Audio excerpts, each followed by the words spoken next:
Boa noite, meus irmãos. Nós vamos dar início a mais um culto e eu gostaria que você abrisse a sua Bíblia, por favor, no Salmo 103, versículo 19. Nós faremos a leitura deste versículo apenas e, na sequência, nós vamos orar pedindo a Deus a sua bênção sobre nós nesse instante. Salmo 103, 19. Nos céus estabeleceu o Senhor o seu trono e o seu reino domina sobre tudo. Vamos orar. Senhor nosso Deus, nós louvamos ao Senhor por essa noite, mais uma oportunidade da tua igreja se reunir para cultuar o teu nome, ó Deus. E nós pedimos que, ao abrirmos a tua palavra, ao lermos e ao meditarmos na mesma, o Senhor fale ao nosso coração, Deus, pela tua misericórdia. O Senhor abra o nosso coração e o nosso entendimento para tudo aquilo que vamos expor neste momento. Abençoa-nos, ó Deus, nós oramos em nome do Senhor Jesus. Amém. Meus irmãos, tem uma pesquisa do dia 14 de dezembro de 2018, aproximadamente um ano e pouco. E essa é uma reportagem da revista Veja, e ela fala de guerras que estão acontecendo hoje, nos nossos dias. Nós enumeramos algumas aqui para ilustrar para os irmãos. Em 2011 deu início à guerra da Síria. Essa guerra, na verdade, acabou virando uma batalha entre os Estados Unidos e a Rússia. Dessa batalha, nós já temos até 2016 470 mil mortos. Nós temos, devido à guerra da Síria, em torno de 5,6 milhões de sírios refugiados. Esta igreja sabe muito bem que o Grupo Missionário Mais recebeu sírios aqui nessa igreja e pôde acompanhar esses irmãos refugiados espalhados por todo o mundo.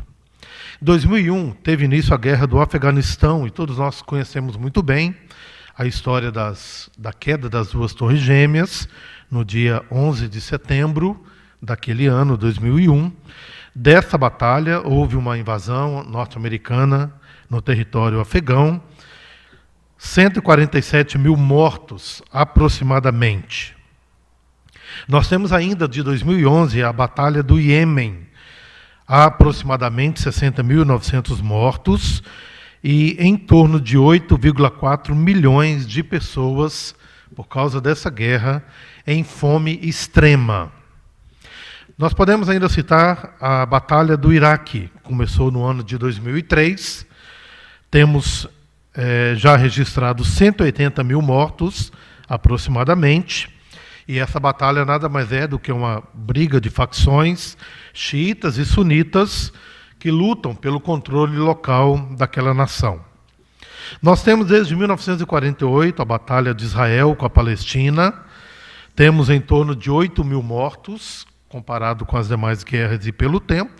Um número pequeno, porque não há uma batalha, não há conflitos constantes, mas desde 48, esporadicamente, um país ataca o outro, e nós temos então este número de mortos.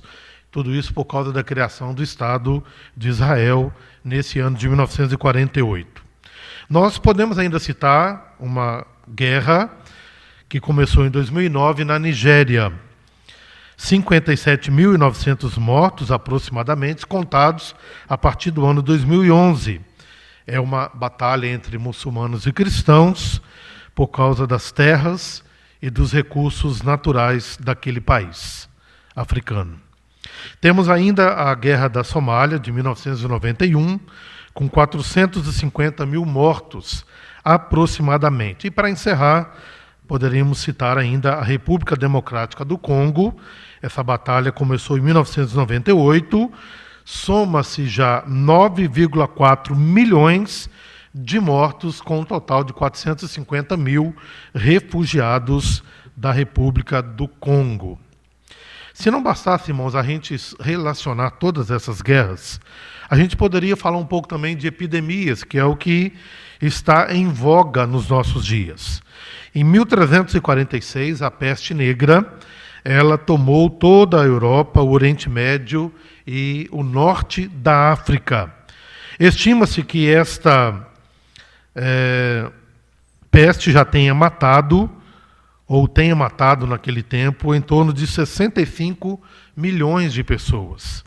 Ela provocava gangrena nas extremidades do corpo, essas gangrenas ficavam escuras, daí o nome peste negra, e havia ainda febre alta, complicações pulmonares e dores muito fortes. Podemos citar ainda, e adiantar um pouco, ir até o século XVI, quando nós tivemos surtos de febre amarela, de tifo, sarampo, hepatite e leptospirose. Cerca de 3 milhões de pessoas em todo o mundo morreram neste século XVI.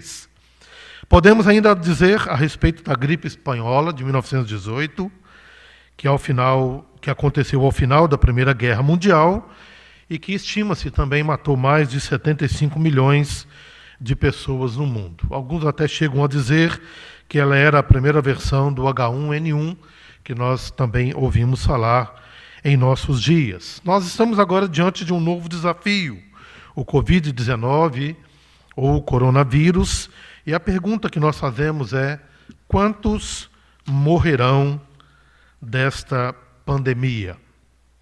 Nós falamos aqui, irmãos, de guerras, nós falamos de epidemias espalhadas por todo o globo terrestre, e estes dados fazem-nos levantar uma pergunta: o que é a história? Quem a dirige? O teólogo reformado holandês Hendrikus Berkhoff, ele fez a seguinte indagação ou afirmação: a nossa geração está estrangulada pelo medo.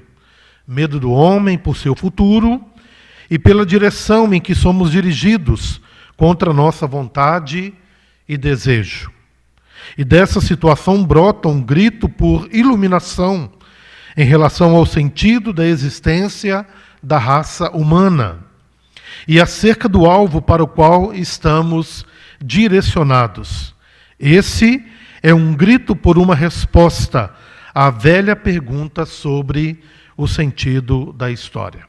O que esse teólogo está afirmando para nós é que nós podemos ficar amedrontados ao olhar ao nosso redor, ver tantas coisas ruins e más acontecendo. E essa pergunta, o sentido da história, ela não é de agora. Mas essa pergunta, ela já acontece há muito tempo. O que é essa história? Quem dirige esta história? E nós, então, precisamos de uma resposta. Mais do que isso, precisamos, como a Igreja do Senhor, dar uma resposta. Mas essa resposta, ela precisa ser completamente bíblica. E eu volto ao teólogo holandês, o Hendrikus Berkhoff, quando ele diz o seguinte: aquilo pelo que estamos esperando no futuro moldará a nossa missão no presente. A pergunta ou a afirmação deste homem diz que aquilo que nós fazemos hoje está diretamente ligada àquilo que nós pensamos acerca do futuro, ou a respeito da história, onde essa história nos levará. Qual o fim dessa história? A pergunta é: haverá um fim para essa história? E como que tudo isso vai acontecer? É este o questionamento de Berkhoff. E então nós perguntamos: o que a Bíblia nos ensina sobre a história? Mais do que isso, o que a Bíblia nos fala sobre o fim da história, que nós podemos chamar do último ato do drama cósmico? Quando começamos? O que estamos passando? E onde chegaremos? Esta é a indagação que as pessoas fazem a respeito da história. Na verdade, essa pergunta ela é pertinente porque nós somos tendenciosos a não vermos a história na perspectiva do domínio de Deus. É como se parecesse que Deus tivesse sumido. Lá no Salmo 42, versículo 3, Salmo 43 também trata deste mesmo tópico. A pergunta é: o teu Deus onde está? Provavelmente você mesmo já tenha indagado sobre isso. Onde está Deus quando todas as coisas estão acontecendo ao nosso redor? Onde está Deus quando as guerras começam em várias partes do mundo? Onde está Deus quando nós olhamos para tantas epidemias e agora diante dessa pandemia que vai assolando a raça humana em nossos dias? Essa pergunta ela é pertinente. O que é a história e quem dirige a história? Corremos o risco de pensar como todos os demais, dizendo que Deus, ele abandonou a história. Corremos um risco ainda maior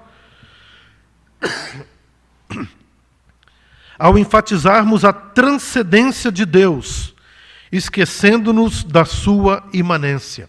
A transcendência de Deus nós sabemos, Deus é soberano, está exaltado acima de todas as coisas, mas a sua imanência responde a respeito dessa pergunta que já vem de muitos anos: o que é a história? Porque a imanência de Deus diz que esse Deus que é transcendente, ele é o mesmo Deus que se curva para ver o que se passa na terra. As coisas que acontecem ao nosso lado, as coisas que acontecem ao nosso redor, as coisas que acontecem na nossa vida, não estão longe da vista de Deus. Ele é o Deus exaltado, mas ele é o Deus que se curva para ver o que se passa na terra. E precisamos entender que esse texto não diz que ele é apenas um espectador da história, porque toda a Bíblia vai afirmar a verdade de que Deus é aquele que conduz a história. Quando nós não pensamos dessa maneira, nós podemos ser dominados por um temor mundano, por causa da aparência ou da aparente ausência de Deus. Tentamos nos livrar deste temor também de uma maneira mundana. Transformamos Deus num substituto beneficente, ou seja, Deus ele é apenas um paliativo na nossa vida. E nós apenas o buscamos e apenas entendemos o seu governo quando algo de muito ruim está próximo de nós. É como uma dor de cabeça, quando nós então pegamos um comprimido e tomamos, e ele só é necessário naquele instante. Podemos querer fazer da mesma forma com Deus, e não entendemos esse direcionar de Deus, esse mover de Deus em toda a história. Deus acaba se tornando um amuleto também para nós. Quando nós fazemos a pergunta o que é a história, nós devemos, entretanto, fugir ou devemos rejeitar duas interpretações. A primeira delas é aquilo que os gregos disseram. Os gregos afirmavam que a história ela é cíclica, ou seja, o que acontece hoje vai se repetir algum dia. Essa teoria ela é chamada do eterno retorno. E os gregos então diziam o seguinte: a história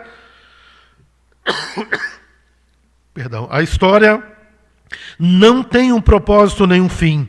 Não há um Deus que governa, mas as forças humanas motivam a ação humana. E aí nós ouvimos frases como essa: o mundo dá voltas, e se está ruim hoje, pode melhorar amanhã. Mas essa perspectiva, ela é uma perspectiva humana, porque na linguagem dos gregos, o que hoje não está bom pode se tornar melhor amanhã, ou aquilo que está bom hoje pode se tornar pior amanhã, porque a história ela não tem sentido, ela é cíclica, segundo o pensamento helênico. Mas veja bem, irmãos, nós também precisamos fugir do existencialismo ateísta. O existencialismo ateísta, ela diz também que a história não tem nenhum sentido. Eu quero citar um filme de Albert Camus. Este filme foi feito em 1947 O nome desse filme é A Peste. Apenas para deixar claro que este filme ele foi feito como uma crítica ao nazismo de Hitler, à invasão de Hitler, especialmente na França. Mas este filme nos ensina algumas verdades a respeito do existencialismo ateísta. Este homem escreve essa ficção, ele dá um nome a uma cidade que era Oran, que é também uma cidade fictícia, e essa cidade, então, ela é tomada de ratos. E o que acontece é o período da peste negra, como nós já falamos anteriormente, e a história desse filme é de que essa cidade ela é tomada por esses ratos que trazem pulgas em seus pelos e que então provocam a chamada peste negra ou peste bubônica. E o que nos chama atenção neste filme é que, ao final, depois de tanto lutar, depois de tanto batalhar pela melhora das pessoas, um médico que faz tudo isso e corre de um lado para o outro, tentando socorrer o máximo de pessoas. Aquele homem, ele diz uma frase que tem tudo a ver com o que a gente está dizendo, desse existencialismo ateísta. Ele dizia o seguinte: é apenas uma questão de tempo. Os ratos voltarão. Nessa frase, aquele médico ele revelou o seu pensamento de que não valeria a pena. A história não tem sentido porque esses ratos voltarão um dia e tudo vai piorar novamente. Dessa forma, a vida para este médico, ela ficou desprovida completamente de sentido. E Albert Camus, ele tem uma outra frase deste livro que ele diz o seguinte: antes, a questão era descobrir se a vida precisava ter algum significado para ser vivida. Agora, ao contrário, ficou evidente que ela será vivida se não tiver significado. Aqueles que pensam como o existencialista ateísta, ele, no final das contas, vai dizer que a vida não tem nenhum sentido. Em outras palavras, ele vai dizer que a história não tem nenhum sentido. Mas a pergunta que nós fazemos: qual é a resposta bíblica para esta indagação? E eu gostaria, portanto, de descrever aqui 3 pontos importantes a respeito dessa resposta bíblica. A primeira delas, meus irmãos, é que a história ela é um desenvolvimento dos propósitos de Deus. Ou seja, Deus revela os seus propósitos na história. Para os gregos, que nós já citamos, não há um Criador. Aliás, eles diziam que o Deus chamado Caos, a partir dele é que então surgem todas as coisas. Para nós que cremos nas Escrituras Sagradas, Deus criou todas as coisas. E mais do que isso, Ele dirige a história para um fim estabelecido por Ele mesmo. Ou seja, a história é um desenvolvimento dos propósitos de Deus. Ele revela os seus planos nessa história. Nesse sentido, então, a Bíblia diz que a história ela é teleológica, ou seja, ela tem um fim determinado. A palavra telos, cuja tradução é causa, portanto, nos diz, e a Bíblia assim nos diz, que Deus ele é a causa última de todas as coisas. O Deus que criou tudo que existe é o Deus que faz dar sentido a todas as coisas. Portanto, nesse sentido, a história é teleológica, porque ela caminha para o fim determinado por Deus. Santo Agostinho, em contraste ao pensamento grego, que também se tornou o pensamento romano, que era um pensamento fatalista, ele desenvolveu o conceito de história linear. Você se lembra que eu disse, os gregos acham que a história ela é cíclica, porque os acontecimentos eles se repetirão num eterno voltar. Agostinho, ele desenvolve o pensamento da história linear. Alguém já disse que o cristianismo abre o círculo grego e impõe a linearidade da história. O que isso significa para nós? Esta linearidade da história significa que ela tem um começo, ela tem um meio e ela tem um fim que foi determinado pelo próprio Deus. Podemos chamar essa história linear da história da redenção. Ou seja, é a história da raça humana. Se você quiser se aprofundar mais, você vai chegar à história de uma nação que é Israel. A palavra de Deus assim nos fala. A história de uma pessoa, Jesus de Nazaré. A história de um movimento, o início e os primeiros anos da igreja. O que nós estamos dizendo é que antes de Deus se revelar na Bíblia, ele se revelou nos eventos históricos.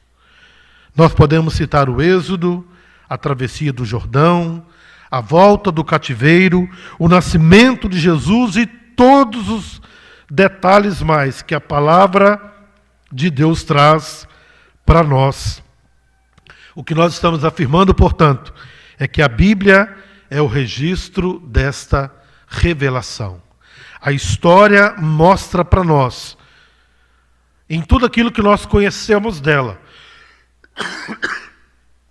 mas também naquelas coisas que estão ocultas aos nossos olhos, todas essas coisas, de forma linear, elas começaram, elas têm um meio e elas chegarão ao seu fim. Por quê? Porque a Bíblia vai nos dizer que a história é um desenvolvimento dos propósitos de Deus. Deus revela os seus propósitos na história. Ele faz isso na minha história, na sua história, na história dessa nação, na história de todas as coisas que Ele mesmo já estabeleceu. Mas em segundo lugar, meus irmãos, a Bíblia também afirma que Deus, Ele é o Senhor da história. Deus domina sobre tudo. Nós lemos isso no Salmo 103, versículo 19, o texto básico dessa mensagem. O Senhor estabeleceu o seu trono nos céus e o seu reino domina sobre tudo. A Bíblia ainda nos diz em 2 Crônicas 20, versículo 6, e disse: Senhor, Deus de nossos pais, não és tu Deus no céu? E não és tu que governas sobre todos os reinos das nações?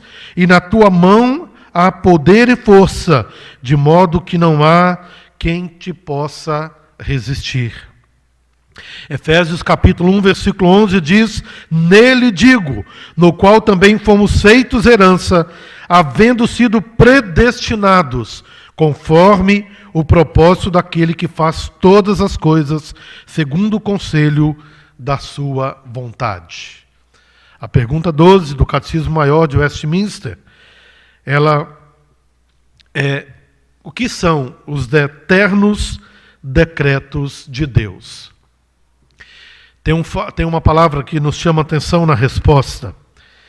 É que diz que Deus preordenou imutavelmente todas as coisas. Preordenar significa dar ordem ou determinar tudo o que acontece ao universo criado. Deus, Ele é o Senhor de toda a história. É isso que o Catecismo Maior está nos afirmando. Em outras palavras, Deus é o Rei e atua na história para trazer a história para um fim divinamente direcionado.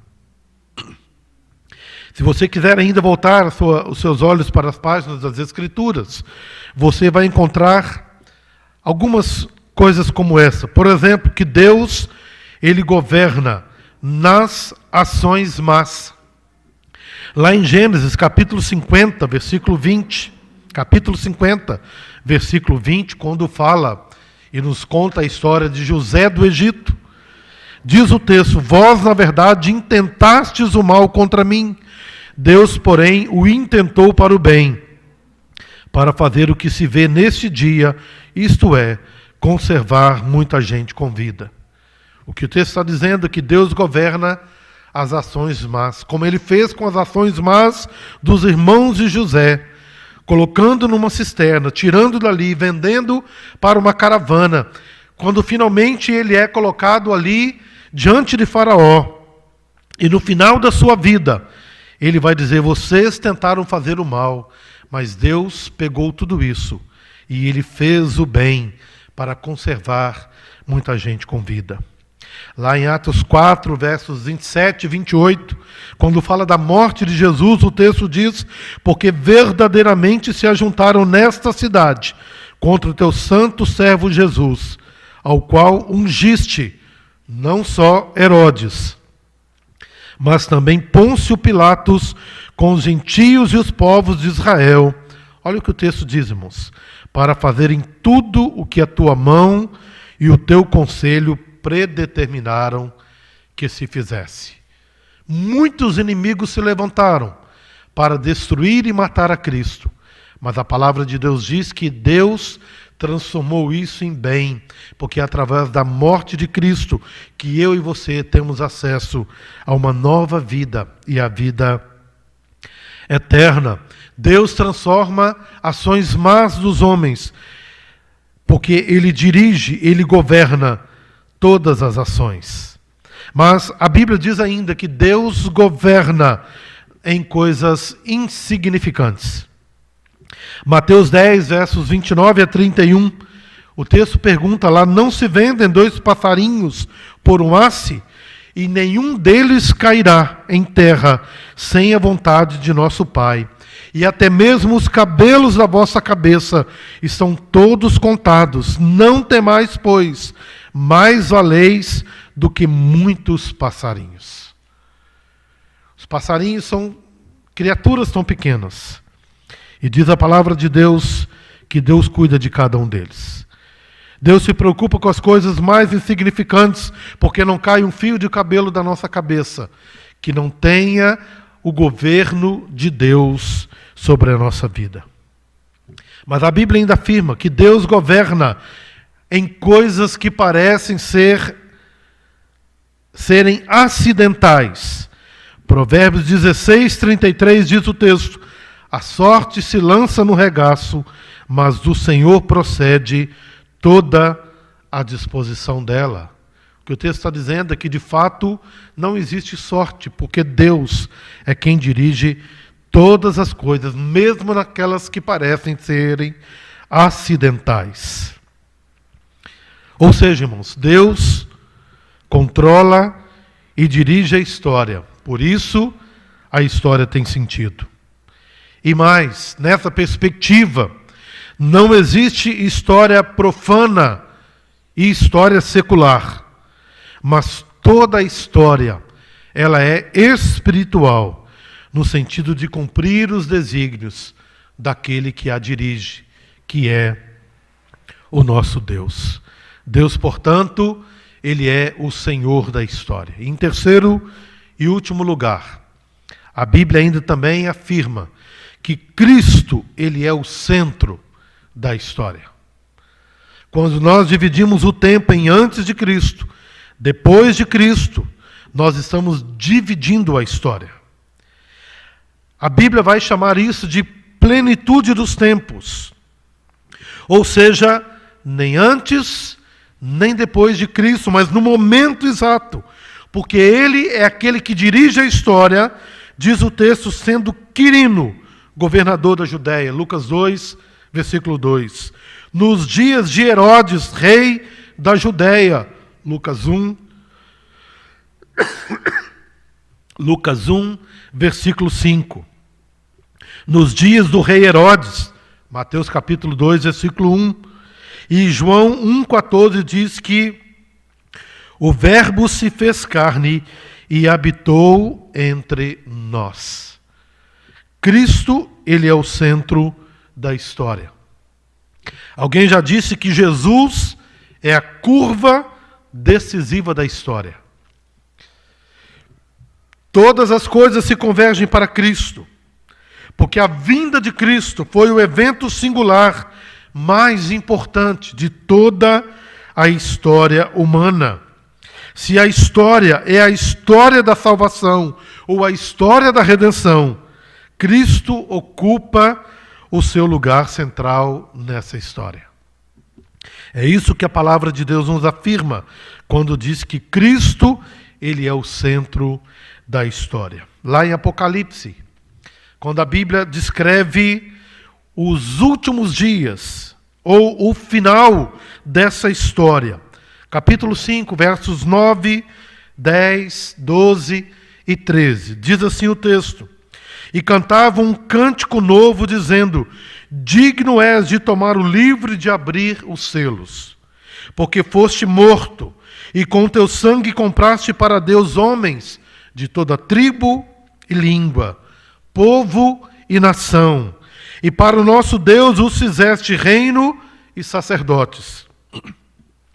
E eles reinarão sobre a terra, que com grande voz diziam: digno é o Cordeiro que foi morto, de receber o poder e riqueza e sabedoria e força e honra e glória e louvor.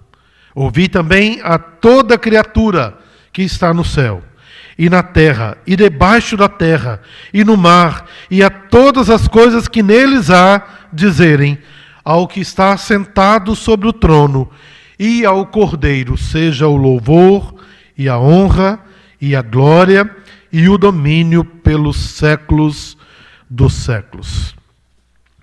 Quando Apocalipse, ou João, diz no seu livro em Apocalipse, que o Cordeiro que está com Deus, ele é digno de tomar o livro e de abrir os seus selos. O texto está dizendo que Jesus está com o livro da história nas mãos. O abrir dos selos nada mais é do que Deus dirigindo todos os eventos da história, conduzindo essa história até o seu fim determinado pelo próprio Deus. Eu gostaria, portanto, irmãos, de concluir nesta noite. E eu gostaria, então, de concluir voltando os nossos olhos mais uma vez para as Escrituras Sagradas, o livro de Juízes, em 4 oportunidades, capítulo 17, versículo 6, capítulo 18, versículo 1, capítulo 19, versículo 1 e capítulo 21, versículo 25. A mesma frase aparece dizendo o seguinte: naqueles dias não havia rei em Israel, cada qual fazia o que achava mais reto. A frase cada qual fazia o que achava mais reto, ela pode ser uma apresentação daqueles que não entendem que a história tem um propósito determinado por Deus. Aqueles que vivem, cada um fazendo o que acha melhor, na verdade estão dizendo o seguinte: eu faço o que acho melhor, porque a história não tem nenhum significado para mim. E eu gostaria, portanto, de dizer que a nossa geração pós-moderna, ela se identifica com o período dos juízes que nós acabamos de ler. Porque o pós-modernismo também rejeita a noção de verdade absoluta, de normas universais e coerência final, ou seja, propósito. O homem pós-moderno vive como se não existisse um Deus que criou todas as coisas e que conduz a história ao seu destino final. Ou seja, eles vivem conforme eles pensam em seus corações. Dessa forma, portanto, o homem pós-moderno descarta qualquer crença de que os seres humanos são parte de uma metanarrativa. A palavra metanarrativa significa uma história maior, contida dentro de uma história contada. Quando a gente diz que Deus criou todas as coisas, e a história ela tem um princípio, um meio e um fim, nós estamos, portanto, afirmando que há uma metanarrativa, ou seja, algo que está além dessa história, que é exatamente a história grande e abrangente da criação e da redenção de Deus. A história tem sentido, portanto, porque mais do que aquilo que nós podemos visualizar ou podemos ler a respeito dessa história, há um Deus que governa e dirige a meta-história ou a metanarrativa dessa história. Para o pós-modernismo, tudo se acaba aqui. Para o homem pós-moderno, ele nega a existência de um dramaturgo transcendente e divino. É como se o mundo estivesse solto e as histórias fossem casos soltos. E nós, o homem moderno, não entende, portanto, que há um que dirige de forma transcendente e divina toda a história. O homem pós-moderno acredita que existam muitas histórias. Eles não negam a história, mas elas estão desconectadas, desprovidas de sentido e de direção. Mas nós, eu creio que você se lembra que eu disse atrás, que nós, como Igreja de Cristo, precisamos dar uma resposta para este mundo que vivemos. E nós só podemos afirmar, pelas Escrituras, que há uma história acima de nossa história. E que os fatos aqui, todos, trabalham para o cumprimento dos desígnios de Deus. Deus é o Senhor da história. Ela converge em Cristo, e por isso a história é a história da redenção, porque encontra em Jesus a expressão maior do propósito de Deus em resgatar para si mesmo um povo que é escolhido. A história nada mais é do que o cumprimento de Deus, dando a ela um princípio, um meio e um fim.